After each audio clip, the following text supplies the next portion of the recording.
La batalla cultural de Javier Milei llega a España otra vez, en Viva 24. El momento culmine de su viaje es la intervención, el discurso que dio a la fiesta organizada por Santiago Abascal, Viva 24.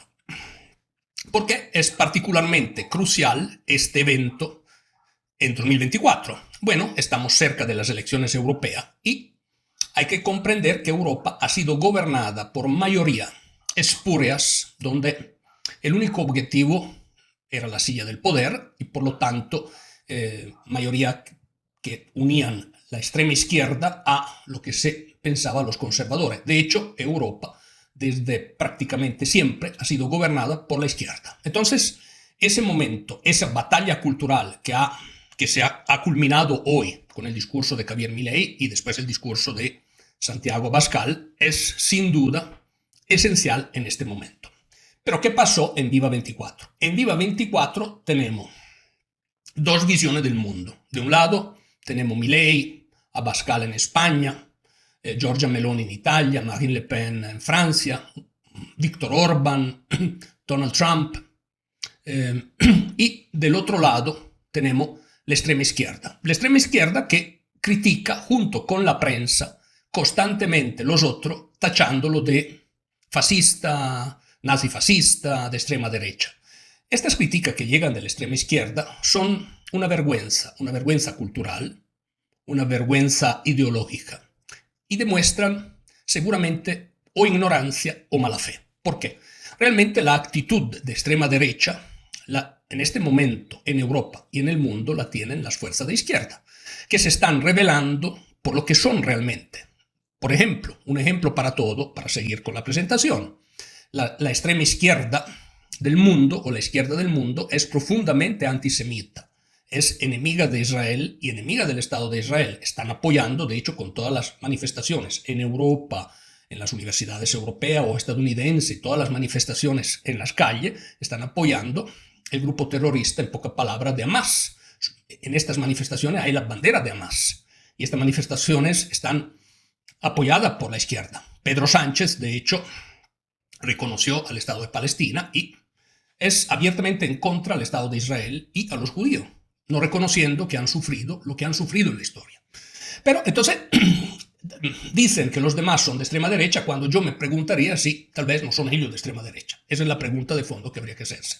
Pero regresando a lo que estamos hablando, definen a alguien de extrema derecha porque está en contra de una invasión de otra cultura de Europa, porque quiere mantener las raíces culturales de Europa, porque dice que los inmigrantes, por ejemplo, que llegan en Europa o que llegan en Estados Unidos, se tienen que adaptar a la regla del país y a la cultura del país. Entonces es un poquito complejo este aspecto y demuestra toda la incoherencia de los que critica este grupo.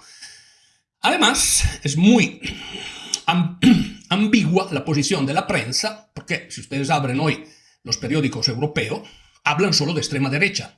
O sea, definen como la reunión, la fiesta de Viva 24 como de extrema derecha, cuando absolutamente no tiene que ver nada de extrema derecha. Es una reunión de partidos conservadores, es una reunión de Vox, donde invita a otros líderes conservadores, pero repito, no tiene absolutamente nada de extrema derecha. Llegando a Milei,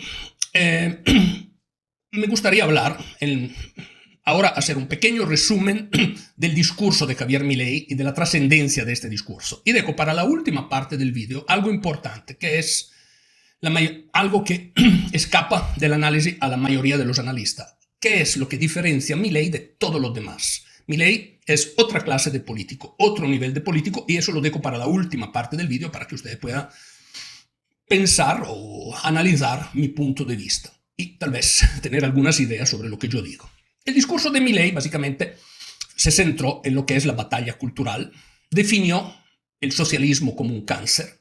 ¿Y por qué define Milei el socialismo como un cáncer?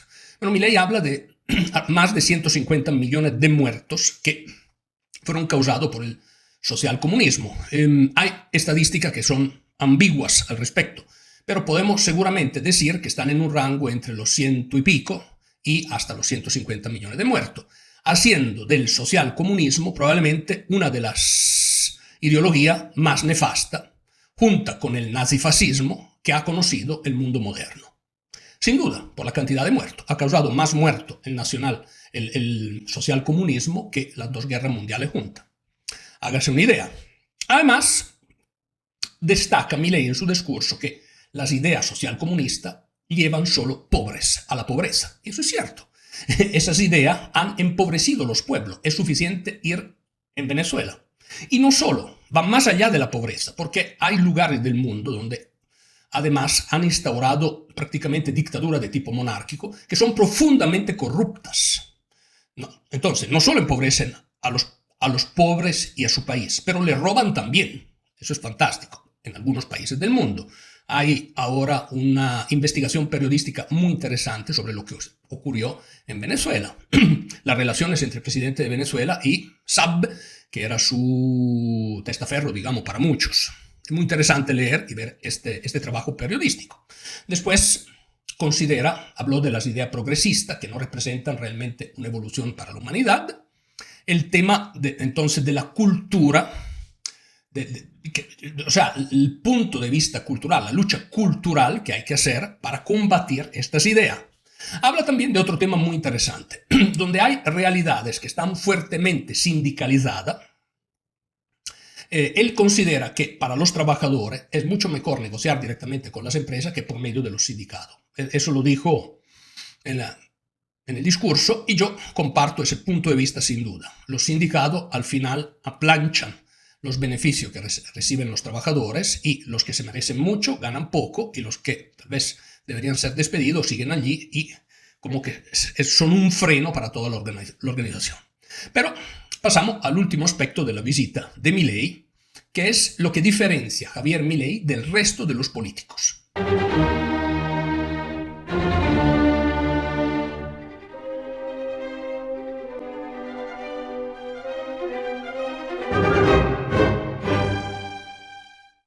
Cuando hablamos de Europa, tenemos la imagen que este continente o la Unión Europea representan la máxima expresión de la democracia y del justo convivir entre pueblos. Pero, lamentablemente, las cosas así no están. Europa ha sido gobernada desde su comienzo por mayoría de tipo espurias. ¿A qué me refiero cuando defino esta mayoría espurias?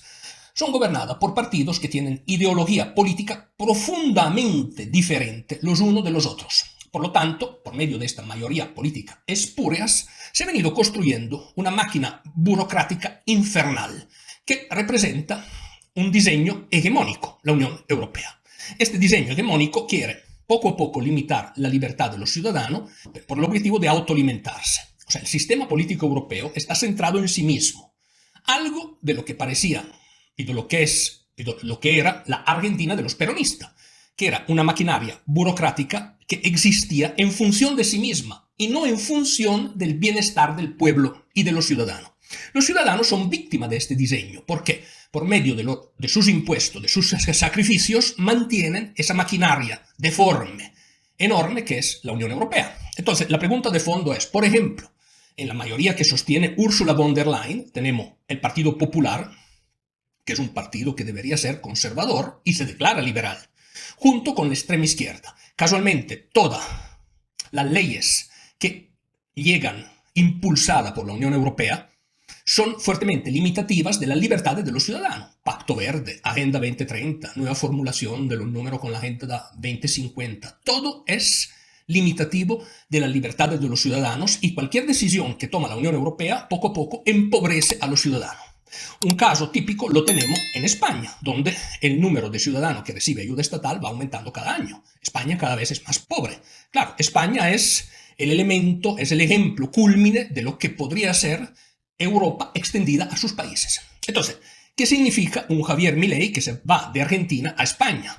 Algo que en Europa no entienden. ¿Por qué? Javier Milei es un liberal. Entonces, en esta distopía que representa la Unión Europea, donde de un lado dice que lo que hace es en favor de sus ciudadanos, pero del otro limita la libertad de sus ciudadanos, caga a sus ciudadanos y empobrece a sus ciudadanos, que llegue un liberal que de hecho quiere un Estado más pequeño, que es lo que está implementando Javier Milei en Argentina, es algo nuevo, que nunca existió en Europa, que está completamente afuera de la mente de los europeos. ¿Por qué? No lo pueden entender. Así de sencillo.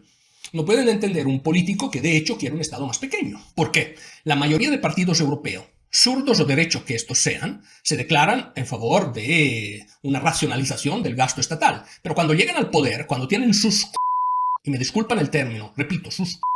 en la silla del poder, hacen exactamente todo lo contrario de lo que han prometido y los impuestos que la clase media y los pobres tienen que pagar en Europa cada vez son más. Casualmente hay alguien que se beneficia en Europa, son las élites. Y casualmente las élites, la gente que tiene de verdad el billete, los multimillonarios europeos, casualmente todos apoyan los ideales de la nueva izquierda. ¿Por qué? Pregúntense por qué. Esa es una pequeña pregunta que deberíamos hacernos. Dicho esto, entonces llega un argentino que tiene idea muy clara sobre cómo reducir al Estado y es algo totalmente nuevo que nadie entiende en Europa. ¿Por qué? Porque está completamente fuera de su mente. Por lo tanto, en vista de las elecciones europeas, yo esperaría que la cura Milei tenga efecto en España y en Europa para que por lo menos algunas cosas, aunque sí pequeñas, puedan cambiar, para que se logre un cambio y una nueva visión, porque Europa hoy día es fuertemente represiva de las libertades individuales.